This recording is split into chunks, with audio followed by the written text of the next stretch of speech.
On the next attack of the show, Sarah Lane braves the wilds of Utah during the Sundance Film Festival. Then, of course, she'll warm up with a healthy shot of the lush. And 40-ounce Comics Jim Mafood smears paint all over our set. That's all on the next attack of the show. Dangled in front of the masses at E3, but hardly seen since then, the first-person shooter Prey has been on every gamer's wish list for far too long. And that's why Human Head Studios' Chris Reinhardt is here to finally satisfy our curiosity. That's fine. We'll make it about everybody now. Chris, welcome to the show. Glad to be here. Thanks for coming on. I'm glad you came because Prey, I don't know if you've seen this. This is my pre-order receipt from EB Games from 1994. This is actually the 97 one Nice. when I reordered. Nice. What is going on with this game? I mean, is this the same game from the 90s? It's pretty close. It is Prey from then. Okay. I was but excited because then the game was in 3D. It had 3 dimensions. Have you changed that? We still have the 3D. Good, yes. so it's the game I know We and still love. have those features that you want, absolutely. No, really, I mean, what took so long with Prey? Well, this is kind of the third incarnation of the game, actually. That version that you saw then kind of died and went away, and Human Head picked it up we actually started in May of 2001.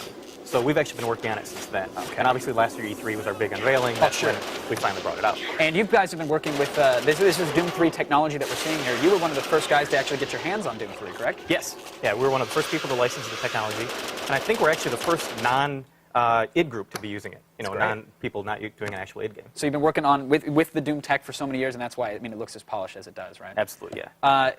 I got to ask though. I mean, isn't the concept tired? I mean, how many times have we played a Native American that gets abducted by aliens that has to? I figure there's room for one more. Right? Yeah, why not? There's got to be room for another one. Someone's thirsty for it. Now, what is the concept? What's going on in the world of Prey? Absolutely. In Prey, you play, as you said, a Native American by the name of Tommy. You've been abducted by aliens, and you're taken to their spaceship, which is a few miles orbiting around the Earth. Mm-hmm. Okay.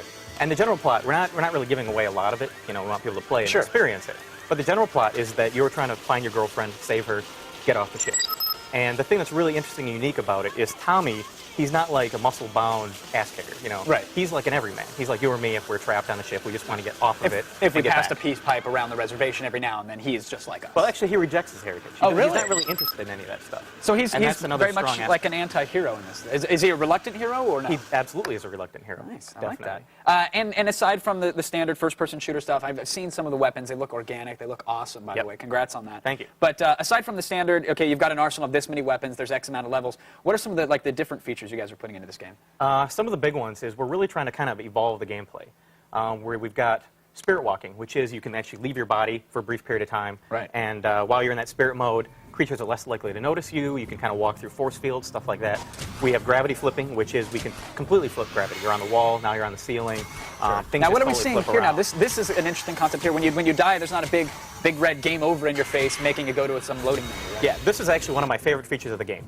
That's called Death Walk, and what that is most games, like you said, you die, game over, you're done. Right. In Prey, you go to this Death World, and you have a little mini game that you play for a little brief period of time. Depending upon how you do at the game, is how well you when you come back, like how much health you have on your spirit you have when you come back. So you're not just playing to just repossess your body. You're actually playing to see how well you're going to last when you actually come back. Absolutely, yeah. Not The bad better at you all. do at it, the better you do when you come back. So now with the spirit walking, when you jump out of your body, I know I've heard that's where a lot of the puzzle elements are going to come in because there are some of those in the game. Definitely. But when you're out of your body, is your body still vulnerable? Is it still hanging out in the Totally map? vulnerable, yeah. Oh, If you nice. you have to be careful where you position it because enemies can come by, find your body, attack it, and actually do a lot more damage to you then. Now this sounds fine and dandy for the single player side of things, but of course you're working with Doom Tech. I mean, I'm assuming there's a multiplayer side to things as well. Definitely. Now yeah. will these features be included in the multiplayer? Yeah, all the features I mentioned, other than Deathwalk, are actually in multiplayer. So spirit walking, wall walking, gravity flipping, the vehicles, they're all available in multiplayer as well. That's fantastic. And I don't think people understand, like, that means people are going to be walking around, as we see here, I mean, there are going to be enemies coming at you from all sides because of the gravity, correct? Yeah, you have to have like a 360 degree of perception.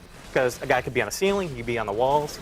You can get the drop on someone by being on the ceiling or on the walls. It really brings a new, different feel to it. It's going to give Fatality like 1,000 new ways to completely own everybody, right? It'll be interesting to see how he does at it. Now, was this a major challenge for your level designers to think, okay, well, wait, now it's not just linear corridors. We got to think about the ceiling and the sides and everything else. Huge, huge. Yeah. A lot of tweaking, a lot of testing, a lot of this just isn't working. We got to throw this out. We got to try it again. But it obviously is paying off. Well, I know it's not on shelves yet, so I don't want you to count your chickens necessarily, but is there plans for a sequel? Is there something in the works already? That would be very cool. We have a ton of ideas that did not make it in Prey 1 that would be very cool in Prey 2, 3. on. Will we see it in the year 2026, or we're going to have to wait till 3000? If we do another one, I would certainly hope it's not another 5-year development cycle. I hope so as well, and best of luck with the game, man. Thank you very much. It looks awesome, by the way. Thank you. I can't wait to get my hands on it. You can track Prey to stores this June, where it'll be available for the PC. Oh, that's right, folks. An Xbox 360 version is coming out as well, and I need some alone time with the game. But right after that, I'm going to work my MySpace